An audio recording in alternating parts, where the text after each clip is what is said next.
This is Riga, our capital city, our cultural center, our beautiful architecture. Welcome to Riga. Welcome to Riga. Let's race.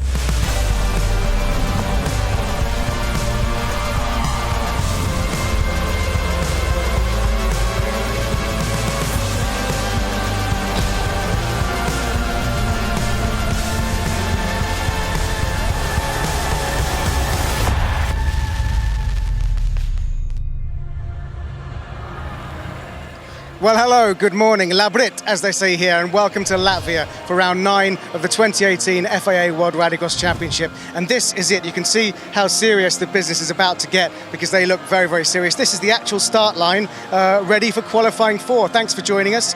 You can see that this is where they leave a lot of tyre off the start line, and this is the last time that cars will line up in a line because this session of qualifying will decide the top 12 who will go through to the semi-finals, and after that it's a staggered grid. 1 and 2, 3 and 4, 5 and 6, and look at that. It's quite a threatening sight, isn't it? It's quite ominous. That is 20 600 brake horsepower cars, so it's about 12,000 horsepower staring at us and ready to launch. So let's try and get out of the way because it could get quite scary. This is interesting here is we've got where the tyre cleaning happens as they launch off the line to the start line. Of course, this place is absolutely packed, sell out. Every year this event has got bigger and bigger and the crowds absolutely love it. So here we are, we're coming up to the front line, ready to take their places on the grid of qualifying for race 1.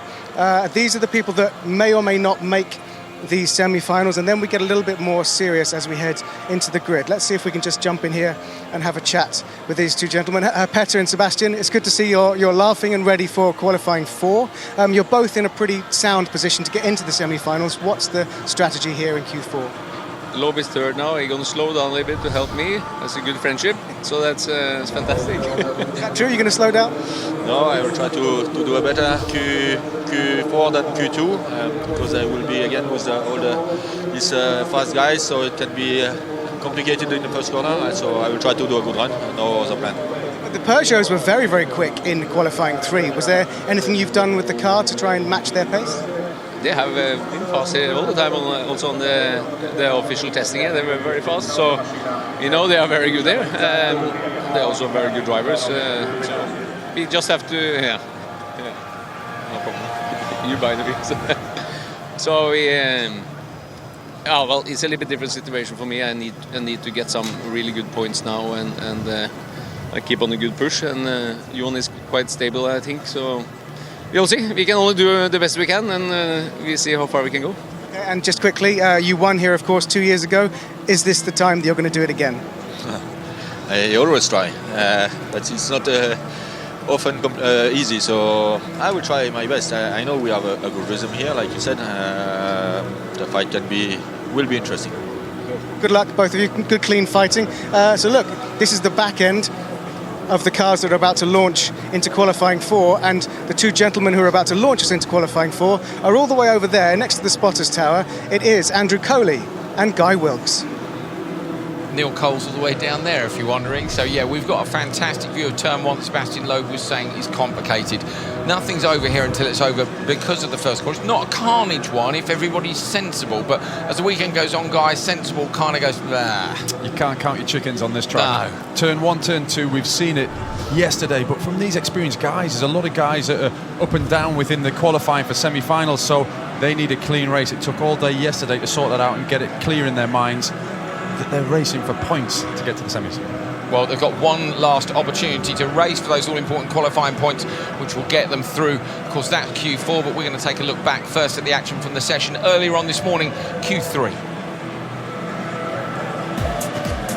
So on board here with Kevin Hansen running down towards turn 1. Timmy Hansen was on the outside. Kevin here definitely backing off, which gave, of course, Timmy the room he needed. On Timmy's outside was Nico Muller, who was desperate to recover from yesterday. All these guys. Kevin Hansen had a terrible day yesterday. He was down in P17. He's currently up in P14, hoping for even better. Timmy Hansen, absolutely stunning time in Q3. Brilliant. First out on track. Was it damp? Was it dusty? No one was quite sure. Sebastian Loeb with the whole shot again. Contact between Larson and his teammate Ericsson. Verts on the inside here. Watch, clips the barrier. Boom, round. Back on the gas though. Manages to get himself away. He did unfortunately end up coming 5th in that heat race. But good to see him back out in the car again. Sebastian Loeb 2/10 off the pace of Timmy Hansen. On board with Yanis Baumanis this time down to turn 1. Again, watch this. They're either side of you. Contact both sides. Up in the air. Where do you go? Where are the other cars? Handbrake. Liam's round the outside. Liam at this point is in 2nd. He then goes out the back door. Ends up in 5th by the time he gets to the gravel section. So it really is complicated. And Liam is somebody who desperately needs a good start here. These guys with all that fighting, although Timo Schad was in the clear out front, he didn't manage to get a good time. He's about 5 seconds off the pace of the Peugeots. Backerud, look, trying the cut back, so slow into turn 1, trying to come around the outside. Extra, his teammate beats him. He goes side by side with Solberg, and not for the last time in this one, as you're about to see. This was the merge. Backerud comes out, Solberg's on the gas. Look, he's just lean, stick you on the grass. Thanks very much, I'll take the place. So Backerud up the inside of Solberg. Kristoffersen took the flag, but he wasn't as fast as Hansen. But Kristoffersen didn't have new tyres on. We didn't get the data from Timmy Hansen. They were very quick and sly Peugeot, but we suspect new tyres because he was down in P12 and he desperately needed to move up, which he did to P4 with that session win. Kristoffersen remains at the top of the table. Ekstrom, Loeb, Hansen and co. Then down. This is where it gets really interesting. So Haken and Muller, Scheider, Timosyanov just in. Look, just out. Baumanis, Hansen, Liam Doran, Kevin Eriksson. And they're all within 9 points of that last place where Scheider and Timosyanov both are. That's our commentary box. We're up here, look, waving at you just out the window. And the spotters are literally just through the wall, which is just behind us here. So they're literally the other side there. I do forget that sometimes when I'm maybe being a bit critical of what they're doing. Anyway, let's get to race 1, shall we, of Q4. We've got someone in here who's right on the cusp of the semi-finals and he's desperate to make it through. It's not Bennett, it's another Brit, it's Liam Doran. Here is the lineup for the first race of Q4.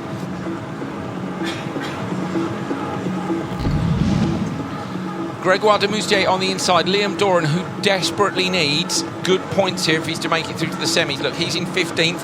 He is the best place of these guys to make it. Verts in 17th, Larson 19th, Oliver Bennett in 20th. So Liam's got to get the jump on the others. Let's see what he can do. Tunes are humming, aren't they? They're absolutely banging the tunes out here in Latvia. It's full-time party in between the racing. They'll get that turned down in just a second and we'll get those cars away. There they are on the line, ready to go. Bennett on the outside, may be able to hold back and see what happens. The marshals are going to head towards the back of the grid. And we're going to get things underway. Right, here we go then. Liam Doran, second from right of your picture, has to get a good start here or he's not going to make the semis. It's going to be a big ask to make the semis anyway. Got to do a brilliant time here. Shisha has been up in 7th at one point this weekend. It's a good start for Doran, but it's a good start as well for... on the outside of him for Larson, who's going to get to turn 1 first. Liam's made it to turn 1 first. Carnage behind him, perfect. Guy Wilkes, perfect for Liam, not for the others. Yeah, a bit of action behind Larson's had a torrid weekend, but really we're focusing on Liam first. Dives down the inside, bit of racing guy. The door was left wide open by de Moustier there. Yeah. But anyway, back to a bit of information about what Liam's got to do. The fastest lap in the previous session was a 48.1. He was doing 49.5s. But more importantly, he needs about a top 5. He's got a 7-point deficit to make up. Top 5, top 6 time. To do that, he has got to increase his pace by about 0.3, 0.4. Because first and fifth last time was covered by almost 5 seconds. That's an average of 1.2. Interesting. So actually, he hasn't got to do too much to get himself up there, but he needed a clean start. And Guy, that is exactly what he's got. So Liam Doran now, you're in the mindset of him. Look at that, he's hanging a wheel off the edge. Watch Doran. We know he's a spectacular driver, but also, of course, they needed to get the GCK Renault Megane sorted so that it would handle the way he needed to. He's on the money straight away. He's just dropped it a little bit there, just trying to take too much road into it and got the rear wheel on the dust as you saw, a big slide, but he was straight down to a 49.6. He did a 49.5. He needs to get down to low 49s, 3s, 2s and 1s really to stand any chance. Okay, what can Liam Doran do and what can Larson do behind him? Larson's had an absolutely torrid weekend. I feel that Larson, has had 2 weekends in a row that he's hated, and that's awful for your mindset. It's somebody who loves, breathes rallycross, but you know he's struggling to love it at the moment. He really wants to race, doesn't he? You know. Yeah, he loves a fight. He loves being in with anyone to have a fight, and obviously if it's at the sharp end, all the better. But somebody who's competing at the sharp end is going to be really hurting him at the moment. So Doran chasing the clock, Larson chasing him. What's the gap? Liam's not quite doing enough compared to the previous qualifier. He's got to step it up, but bear in mind, no mistakes, just struggling with the car there. A lot of rear end grip, and the front was just pushing wide with understeer.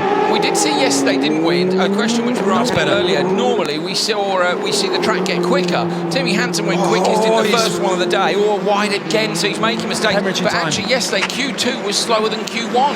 Yeah, it was indeed, but this track's only going to get slightly quicker as we go on here. You know, a lot of the guys in this qualifier are struggling with the handling of their cars, but it's Liam that we're looking for with times. He's the only one of these 5 that stands a chance of getting through to the semis. Remember, the top 12 go through. The top 16 will score championship points, but Liam, of course, isn't in the championship. He's only doing, at the minute, 2 events this year. He's done Loiac, doing Latvia this time. I'm sure he would have been hoping for better. He doesn't know the track, but I think more importantly, Guy, the team don't know the track. His time was actually quite good there. He did a 49.4, but he had mistakes. Still, he needs to get under 49. He's got to do something spectacular on this lap.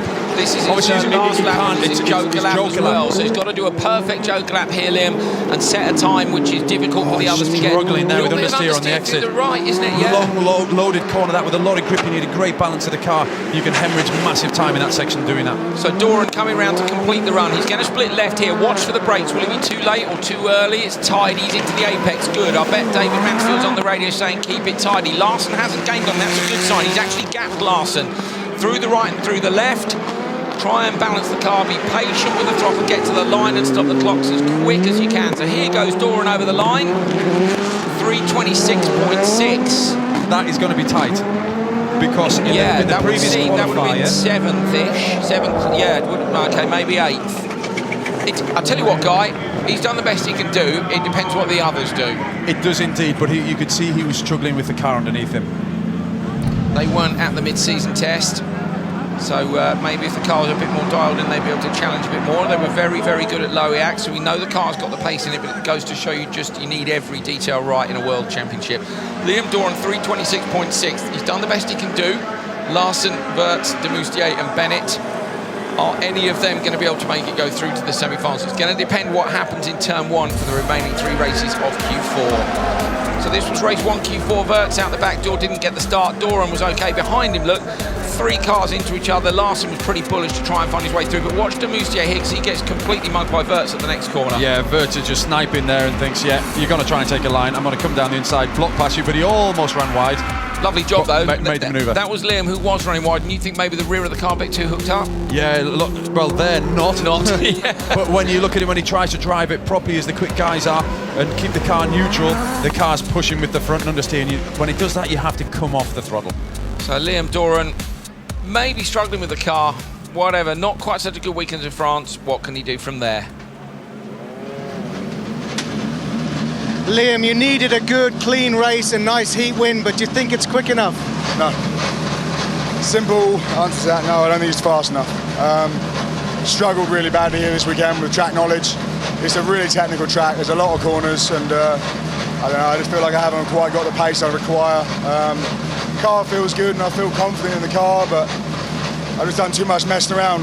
Q1, 2 and 3 was a lot of fighting, unnecessary fighting really, and Q3 I lost 5-6 seconds battling with someone and just can't do it, you know, everyone's too fast. So that was pretty much as fast as I can go at this point, and tried my best. It's probably not going to be enough, but live to fight another day. Thanks. Liam looks a bit disappointed, but there you go. You know, it's not over yet. We've got 3 races still to go. On to Q4, race 2. Petter Solberg in this one. So not such a good run for him last time out. Backwards in here too, look. So Backward and Solberg side by side. Of course, it was them who were side by side twice in the previous race, maybe costing each other time. Heikkinen, who's 9th, looks, hoping to make the semi-finals in the MJP machine. Looks confident because he hasn't put new boots on. They might have used them all already. So Timizyanov and Janis Baumanis. Baumanis has gone for a couple of tyres. Look, he's in 13th. It'd be great to see a Latvian in the semis at home. 12th for Timmer. There's a few people on the cusp.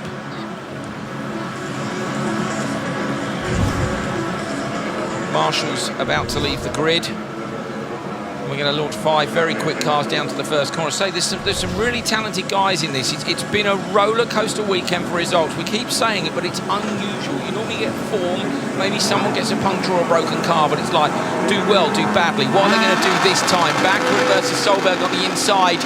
Can't count out any of the others either. Oh, very, very even start across the 5 cars. Looks like Timizyanov got the jump, but there's cars on his inside. He's not going to be far enough forward. Baumanis goes sensible around the outside. Baumanis might get the whole shot here. He's going to try and go around the outside of back and keep it on the road. Janis is up the inside of Solberg. Crowd are going mad. You can hear them up at the grandstand. On board with Baumanis now. He passes hundreds of Latvian fans up at the grandstand. Dirt up from Solberg, and he's in P3, but it's Backward who leads. Very sensible from Janis Baumanis there. You know, usually he's one that likes to get a bit of rough and tumble, but he stayed well clear of it being P5. It was going to ask a lot to go all the way around the outside of the 2 guys who were at the front. 13th, he's got to get him. We need him in the semis. I want to see him in the semis. I want to hear the crowd. Big battle here, not between the 2 at the front, but Joker. also the 2, Timizyanov and Janis Baumanis. Heikkinen's out, sorry, guy in the background. Heikkinen's pulled over on the gravel section, so Heikkinen's dropped out. There he is, the 57, familiar number. If you're a World RX fan, pulls over the side there. It's a shame for Toppy, and Toppy, of course, was in 9th. So Toppy Heikkinen has had a shocker here, and that's helping the others. So Backward versus Solberg, and actually that Joker by Baumanis could work out really well here because there's only quick guys in front of him now, Guy. Absolutely, he's dropped himself out, and obviously look at the gap back to Timizyanov, but these 2 at the front are having a ding-dong. Pedder looks like he's got the pace because he's all over the back of Andreas Backward here. It's always nice at a chase though, isn't it, mate? You know? Well, it is, but at the same time, when I say he's all over the back, you know, he might be a 10th, 2 tenths faster. You can't make a car length, you can't make a pass with that, but at the same time, it's highly frustrating. So Pedder's probably looking, is there a gap that he can joker and get back out in front of Baumanis? But Timizyanov, he's around the cusp as well. So we'll have a look at the lap time, see if Baumanis is going quicker or slower than these guys at the moment. I suspect he won't quite be on their pace. Solberg is absolutely all over the back of Andreas Backward. Literally, look, we're having tiny bits of contact, but this is lovely, clean racing between 2 Norwegian Rallycross legends here. Rubbing is racing, as they say. He's having a look there's the a chance now, Solberg. This is it. Oh, Solberg's got him, surely. Solberg's got him, definitely. So tidily done by Solberg. Backward ran wide in the same place Muller ran wide yesterday. Solberg got it inside, fair square. He was there waiting, he'd done his job, wasn't he? He was looking for an opportunity, and the door opened and through he went. Wow, so it was the tiniest opportunity, but I think that goes to show, Guy, how much extra capacity there maybe is in the Polo, particularly on this run, looking at... Well, let's just see what Andreas Backward can do here. Yes, Pedder got away from him initially, but let's see if he can hold the gap now. OK, so we'll see if there's a performance difference between them. Baumanis continues to circulate, having Joker in the background. He's 5.2 back, so Baumanis should get Timizyanov. He's unlikely to get Solberg and Backward. Timmer, though, look, he's right in the back of this train as well. Yeah, and these 2 guys tussled before, Pedder and Andreas, and cost each other time, and they're doing it again. They're doing 49, low 49s, but before, remember, Sebastian Loeb in Q3 did a 48.1. And why are they in this race? Because of exactly the same thing. Yes, because of fighting between each other. And that's what Liam was saying earlier on today. You know, I've had too many fights, Q1, 2, Q2. I can't do it. They're too good at the front. You need clean laps. And of course, it sounds silly when we're racing to say we don't want to fight. Yeah, but first must make sure you get to the semi-finals. And it's it's such a fine. Look at Solberg. You had to pass Backward. He's clearly quicker, so you've got to get past him. You lose even more time. It's such a fine line. But here we go. Solberg around the left-hander. The time of Liam Doran was a 3:26.6. Solberg's going to beat that as he crosses the line. He does a 3:24.8. So Backward comes in P2. Timizyanov and Baumanis. Baumanis with a 3:29. What was Liam's time? 3:26.6. So Liam's time actually good enough for second in the session. And bear in mind that Heikkinen has gone out from P9. Baumanis was in P13. It's a chance. There is a chance. There is a chance. Solberg takes it from Backward. Timizyanov, Baumanis, Toppy, Heikkinen with a DNF. Can he cling on with that one DNF, or is it going to see him plummet out of the all-important top 12?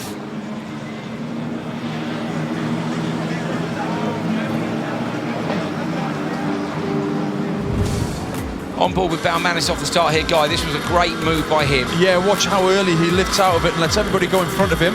Goes across the back to the left. Look at that.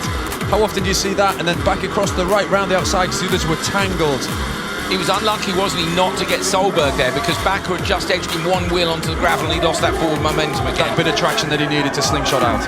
Here's another angle for it. Look at him in the background. Contact between Heikkinen and Timosjanov. That's probably what did for Heikkinen. Baumanis here, look, he's alongside Solberg, but one wheel on the gravel. And Solberg's just got enough. Okay, Solberg shut the door pretty firmly, but fair enough. Slammed. Yeah, slammed. Bang. Have some of that. So this is where Toppy pulled over. I say that was very, very early in the race.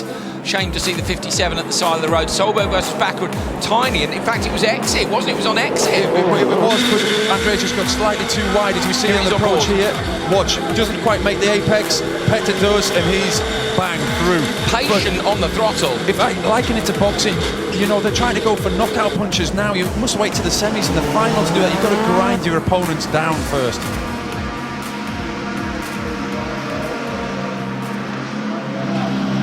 Petter, that looked like it was hard work, but a great overtake there on Andreas. Yeah, it was a clean, nice one, but he went far too slow before that.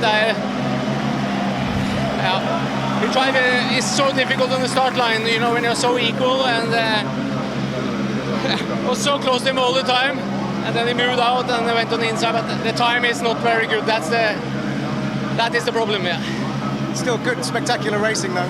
Yeah, it's close fight and it's nice, you know. But yeah, we want to, of course, we want to win, you know. But it's so many things and variables that comes into it, you know. So we did our best, and that's the main thing. Yeah. Thank you. He's right about so many variables. To get a Rallycross weekend perfect, I've spoken to a few of the drivers about this. It's hard to understand at home, I think, until you maybe do one yourself, and then it's like, oh, one mistake and suddenly it's all gone wrong, and you've got to keep it's all got to be right through the qualifying session just to get there, guy. And especially with a track like this, you can get knocked for 6 at the first corner through no fault of your own. Like Petter was saying, when you're dragging down straight like this, 150, 180 meters down to a left-hand corner and you're all even, a left into a tight right, it's a funnel.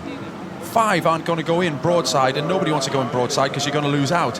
So that's where the jostling comes in, and it's who is bravest to brake latest but also have the line. And there's critical points. It's also, isn't it, does somebody do the sensible thing like Baumanis does and go, do you know what, I'll let you lot all punch each other in the face on the way into turn 1, and Baumanis is like, thanks very much, I'll sneak round the back and keep it cheeky. So here we go, we're going to have a look at Solberg's overtaking move again here with Guy. So in fact you're looking at us pointing at the screen that we're about to look at. Disappointing for Toppy Heikkinen, I was just going to say there, because he was doing so well. Here we go, talk us through. Yeah, just see there that Andreas doesn't make the apex, the car's just moving wide, and Petter, just half a car makes it a full car. Obviously Andreas tries to come back across, but Petter's got the speed and is already alongside him. Yeah, it was a really good and barely a mistake from Bakker. It was just a tiny little gap. Solberg took advantage. He had to do it, but it's a fine line between getting in those fights and getting that time in. Next cars are on the line.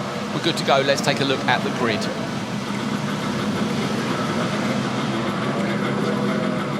Kevin Hansen adjusts his glasses underneath his familiar crash helmet in the yellow Peril, the 208, the loudest coloured of the 3 cars in the Peugeot squad. Had to give second to his brother, second best to his brother off the start last time out. He will not be doing anyone any favours this time. Schischrit next to him, Scheider, Kevin Eriksson and Niklas Gronholm. So take a look at this. Gronholm in 7th has gone for tyres. Interesting. Kevin Eriksson 16th, I think, is fair to say probably not going to make it. Scheider 11th, Schischrit 8th, Kevin Hansen 14th. But remember, we've seen a good time from Doran, who's trying to fight his way in from one place behind Kevin, and we've seen Heikkinen out from P9. All to play for. 5 into 1 won't go. Down at turn 1. We're going to send them down there anyway. Let's do this. Race 3. Kevin Hansen started twice yesterday on the outside. Did not like that. Last race out, he was in P2, and he definitely lifted to let Timmy get the whole shot. What can he do here in Q4? Oh, it's a mega start from Schischrit. Borderline jump start, 0.3, but 0.2 for him. Kevin Hansen, though, still beats him down in the background, trying to do a sensible one. Kevin Eriksson's going to get around the outside of Schischrit, but not quite. And it is Kevin Hansen who gets the whole shot, followed by Schischrit. Niklas Gronholm's going to be desperate to get past Kevin Eriksson here, because he's been faster over the course of the weekend, and here he's having a go. Ericsson wants him off on the inside, but now back to the front. Kevin Hansen is desperate. He's P14, so he actually has a 5-point deficit to make up to get into the semis. Look at the concentration on his face, guy, over the jump. And we talk about not blinking when you drive. They do blink, but they'll choose when to do it subconsciously. Yeah, you never think about blinking, but you very rarely do. When I saw a vision of my face, it's eyes wide open most of the time, if not all the time. It's mad, isn't it, when you think you can go. We've seen people go a minute without, and you blink every few seconds, but they'll do it because the focus is just intense, and there aren't that many places around this track to get a bit of a rest. Up into turn 1. So Shishri is actually all over the back of Kevin. So he's doing a good job here. He's being chased down by Ericsson. So Ericsson in P16 would be a long shot, but then, you know, so's Liam in P15 and Kevin in P14. Actually, it's not the fastest of opening laps, which is doing Liam Doran a favour, who's obviously beat 2 races before. But now they've got clear air. It takes a bit of sorting out those first 2 corners. When there's a bit of bumping and bashing, it hemorrhages time instantly. Okay, we'll keep an eye on Kevin Hansen's lap times for you as he heads around. On to the 3rd lap coming up next. Is anyone going to joker? No, they're not, because at the minute, Guy, okay, it does. So Ericsson goes joker. Is that maybe to cover Gronholm behind him? I think it is. So watch for Gronholm versus Kevin Ericsson, the merge here. Gronholm in the Hyundai on the inside. That will now switch to the outside. He doesn't quite get to the apex using those curves. I think it's going to cost him a bit, but I think he's going to get Kevin. He does. So Gronholm manages Kevin. Great tactics. Well, he had to get by him. I told you that he has a faster car, faster package this weekend. And so, job done. But again, back to the front, because they're not going to trouble the 2 at the front. Kevin Hansen just done a 48.9, so that is a good time, good lap time. Shishri's doing okay behind him. Look at the 49.8. So okay, so second back, but he looks to be more comfortable in the car almost than Liam. Maybe not overdriving it, but well, if they've got a problem with the car and how it's handled underneath them, that is the critical thing to do. Don't ask too much of it and try not to make any mistakes. So just we saw Liam offline, exactly. Work to its capabilities. Make sure you don't lose time. Oh, I bet I've got to be honest. I quite want to see Liam through to the semis along with Yanu. It's a massive thing to fight in your head as a driver, though. Okay, Gronholm then trying to get Shishri as well. He's going to go for the cutback on the exit. They'll tell Shishri to stay tight, but it's not tight enough. Niklas with a great move. Niklas Gronholm is absolutely killing it here. Brilliant tactics to work his way up through the field. Big push from the Finn, who's currently in P7. Absolutely stunning. I had a chat with his team manager before this race, with Niklas Gronholm's, and he said they were pretty maxed out in terms of setup. You know, a lot of the guys have been here testing, you know, a lot of mileage. You know, the manufacturers, the Audis, the VWs, the Peugeots, they hadn't, but still they've got a bit of limitation in the car at the moment, and they just want it to be a bit tighter. Doing very well here, though. Managed to edge past 2 people with the joke lap tactics. Kevin Hansen has missed the apex, has to wait on the throttle. Kevin, who is down in P14, would love to make it through. As I say, it is a real lottery for me for the lower semi-final places here. Kevin's about to stake his claim to one of them as he chases that time over the line. It's not quick enough to take the session, but it puts him up in P2. So at the minute, it's Solberg from Kevin Hansen and then Liam Doran. So 2 of the guys who were miles out are about to pick up as a minimum a P7, a P8, P9, because there's 5 cars still to come. So basically, you're going to find out when we see the standings at the end of this session. Kevin Hansen takes it from Gronholm with brilliant tactics to pass Shishri and Ericsson. Timo Scheider at the back of that pack. Here's where they slot in. Look, Kevin Hansen into 2nd, Gronholm, Shishri at 5th and 6th. But Hansen and Doran, those guys, I say, are in 15th and 14th prior to this session. Can they scrape a spot in the semis?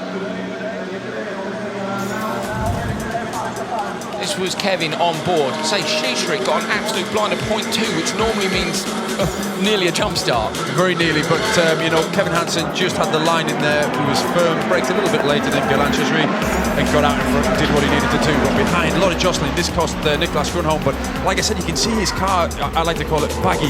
It's soft, it's a little bit too loose, it's not taut like the Peugeots. It doesn't change direction as well as the Peugeots or as quick, and he loses ground here. You can see the car drifting wide, and he's trying to keep it as straight as possible and get that energy going forwards. This is a tidy move when he was there, and they could tell they told Shishri to stay tight, but he didn't keep the door shut.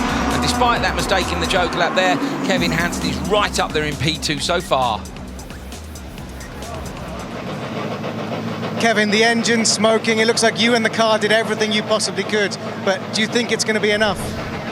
Not for fastest for sure, but I really hope this brings me to the semi-finals. We had a really difficult day yesterday, so to have a good day today, and I was feeling really that much happier with the car today, so thanks to the team for bringing me back to my confidence. So I was trying really hard on that run, I think you can see. So no, I did everything I can, and hopefully yesterday I don't screw up today. Good luck, thank you. Thank you. Good job by Kevin Hansen. His brother Timmy is on the line and ready to go in the final race of Q4. Let's have a look at the grid then. Q4, race 4. Timmy Hansen, he won the last session. Can he win this one? He only won it by 2/10 from his teammate Sebastian Loeb. And it's Johan Kristoffersen, Matthias Ekström and Nico Muller in this. Where's Muller at the moment? Muller's in 10th, you can see. Second, first, third, fourth. So the 4 guys on the right are pretty much safely through. Muller with a pair of new boots on the front will be wanting to hold on to that position in the semis. Last race of the qualifying stages of round 9 of the 2018 FIA World Rallycross Championship. Look at that grandstand in the background. It's packed here in Latvia. Capacity crowd watching some brilliant action. That grandstand gives you a grandstand seat of turn 1. We're right up above it in the commentary box. You're about to see it now. They're going to keep it sensible, or will it be carnage? Oh, green light really quick. Ekström got left at the line. Ekström absolutely left standing at the line. Kristoffersen going to get the whole shot around the outside. Hansen, Muller though looking up the inside. Hansen drops back low, contact with his teammate up the back. It's Muller up into P2. Kristoffersen leading. Ideal for Kristoffersen. He wasn't going to lose the TQ anyway. But behind him, what happened to Ekström? Bugged or stalled, but he was left out the back. Great job by Nico Muller there. He's gone around the outside yesterday and he did it again. He was nice and clean, but as level-headed as you can get for a professional world rallycross driver. We have 5 of them in this race. I'm willing to bet that the Peugeots will go joker straight away because we know they've edged Muller on pace. I don't think Muller will go now. He's going to follow Kristoffersen, so I'm expecting to see the Peugeots go joker, and you can see immediately Hansen takes that line. Ekström now onto the back of Loeb. Timmy Hansen, that's a fantastic move by him, and that gives him his best shot of catching up to the guys in front. It's a clever move by Peugeot, split strategy. So, you know, Loeb has a few car lengths to make up on Nico Muller on this next lap. Obviously, he's about a full second behind, but he's closing it down dramatically now in this corner as we look. I was a little bit surprised that Ekström didn't go joker too. I mean, he's on the back of the train already. In some ways, when you've missed the start, you might as well joker 1 and just try and catch up during the rest of the race. Give yourself plenty of clean air. But he's maybe giving himself a target, just as Sebastian Loeb, he knows, was the quickest in the last quali. Yeah. If he can try and get on the back of him, Chase the joker. Chase. Through the gravel section, Ekström is hard on the gas. You can see the car sideways. Watch for Hansen in the background. He's on a big push too. We're going to keep an eye on Timmy Hansen's lap times and see what he can do. Remember, he jokered on the first one. Muller goes joker. That's released Loeb. That's absolutely ideal for Loeb. I reckon Muller's gone joker. EKS are doing exactly what they've done for the remainder of the weekend so far, which is responding to those who joker. Timmy is absolutely inch perfect on the curve, but Muller's going to be on the inside here. Hansen's going to try and go outside, goes inside. He got him anyway. Yes, Timmy Hansen. Brilliant. Muller defending like she's did, but not enough. Yeah, Timmy Hansen was very canny then. He just waited and waited, and then as soon as the car was straight, Nico Muller left that little bit of gap. Bang! On the accelerator hard. Brilliant. So Hansen then up into 4th place. Muller and him have both jokered. I don't think he's going to catch up to Kristoffersen. Will it have been sensible what Loeb's done to stay out there? Kristoffersen's going to take this, and with it he's going to take the top qualifier spot. No one could really challenge him anyway with the weekend he's had so far. Through the left. And Loeb, will he go now to cover the people behind? He doesn't, so Loeb's going to stay out. Ekström stays out too. Nothing really to cover at the moment. What's the gap? 1.4 down to 4.5. It's about 3.3. In theory, Hansen should manage to get 2nd place here, Guy. Yeah, potentially, yes. When I say he has nothing to cover, yes, the only person he was covering was his teammate, but at the same time, they don't want to get tangled in that last corner and lose time. So Kristoffersen looking on for another top qualifier spot. This guy is just absolutely brilliant at what he does. The devil is in the detail. We sat and did a long interview with him on the grid, which you'll be able to see sometime later this year on Friday. And he just, the detail he goes into is crazy. He remembers everything. Timmy Hansen, I think, could have challenged a bit more this year if it wasn't for a bit of bad luck. It's good to see some form from him in the Peugeot late in the season. But so far this year, it is mostly about Kristoffersen. And Matthias Ekström struggling for pace here. You know, Kristoffersen and Loeb are down below 48.5 seconds, but 49 for Ekström. Well, Timmy's been on a big push on the inside. Ekström runs a little bit wide in the joker lap now. You're watching for Timmy Hansen on the inside line with Nico Muller. Where's he going to come in? Is Sebastian Loeb, I think, might get Timmy here. So Loeb's going to come around the left-hander. Timmy's going to try and come in underneath him, but it's not going to be close enough. Kristoffersen takes it from Loeb and Timmy Hansen. And that is qualifying done here. 2.3 seconds faster for Kristoffersen than his teammate Solberg. And how many of those cars have gone quicker than the guys that were before them? Well, you're going to find out any moment now. Kristoffersen takes it 3:22.4. It's not as fast as he went yesterday. It's not as fast as Timmy's fastest time of the weekend earlier on today, but it's still very quick indeed. Good enough to win the session by a comfortable margin from Loeb, Timmy Hansen, Muller and Ekstrom. There's where they slot in. So, okay. Kevin Hansen gets 5th, Liam Doran gets 8th. Remember, those guys were on the cusp of whether they made it or not. Kristoffersen wins Q4. With that, he will absolutely be the top qualifier here in Latvia. Loeb, Hansen, Solberg, Kevin Hansen, Muller, Ekstrom, Doran are your top 8 in Q4. But you'll get the standings to see who's made it or not in just a moment.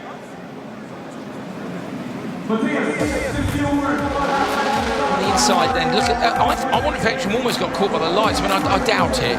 It was very quick to green, wasn't it? Yeah, we're just guessing really, but at the same point, Nico Muller did a great job there, but just hadn't got the pace in him or the car. You know, he was a full second almost slower per lap. He likes the outside line into turn 1 and has proved that it can be done sensibly. Got Timmy there yesterday. Timmy was wise there. Nice tactics from Persia here. Look at this, lovely move. Muller back off the throttle, but still Timmy's there. So clean. Yeah. It was lovely. If he'd have clipped the back of the car, it would have helped the energy go into Nico Muller's and pushed him away from him. Yeah, no, great stuff. Really, really good, clean racing. Johan Kristoffersen, though, we know he's been on unstoppable form most of the year, and he takes another top qualifier spot here in Latvia. Johan, that was another nice clutch of championship points for being top qualifier again. And from the outside, that looked like a perfect race for you. Was that what it was like in the car? Yeah, I think considering the tires we had, it was first of all a very good launch. Was struggling with the launches in Loyak, and I'm trying to catch back those points now. And yeah, I'm feeling comfortable in the car.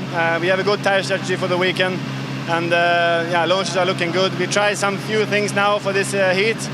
Some pluses, some minus, and now we'll just take away the minus and add a few more pluses for semi-final and final. See you in the semi. Thank you. Johan Kristoffersen confirmed as the top qualifier here in Latvia. Sebastian Loeb in P2 from Ekstrom, Timmy Hansen, Solberg, Backerud, Niklas Gronholm, Nico Muller through in 8th place. But it's the second place that's interesting. Doran and Kevin Hansen have both made it. Doran has scraped through in 12th place. Kevin Hansen through in 10th. Sheetstrit and Timers Yarnov are 9th and 11th. My goodness me, it's equal on points between Doran and Scheider, which means it's gone on count back on the results there. So Scheider unlucky to miss out. Look, Belmanis misses out by 1 point at home. I'm disappointed not to see a Latvian in, and Heikkinen would undoubtedly have made it if it wasn't for that retirement in Q4. Okay, so the top, we kind of knew what the top end was about. I think we almost knew that last night, but what I'm excited about is the bottom end. Good to see Kevin make it through, good to see Liam. I'm disappointed for Yannis. That's what I was going to jump on. And Latvian, the only Latvian, you know, in the World Rallycross Championship that's competing here at home with a great crowd. 1 point. What did that equate to in that last qualifying session in terms of time? Oh, no, we'll look at the results closely. They have got something to cheer about. They've got Artis Baumanis still in the Super 1600. Coming up next is Q4, the European Rallycross Championship for Supercars, where we think Neste will tie up the title. You'll be able to catch up with that, of course, later on in this afternoon if you can watch the broadcast show. So have a look online for your TV listings. That will let you know where you can see the semi-finals and the finals. We're going to have, of course, round 9 to get us through. See who's going to go through to the final 6 drivers, and of course that European Championship Supercar final will be in there. We think they're just going to tie it up now, but hopefully later on we might see a decent race. Be good if you won the championship on the podium at home here in Latvia. There's a massive grandstand full of people out there who are going to go mad. We hope you're going to be going mad at home as well. Guy, looking forward to this afternoon? Can't wait, literally. I think it's going to be a great semi-finals. It's very difficult to overtake here, but 6 cars, staggered grid, into corner 1 and 2. It's going to sort the men from the boys. Fantastic. We'll see you later on this afternoon. Don't miss it.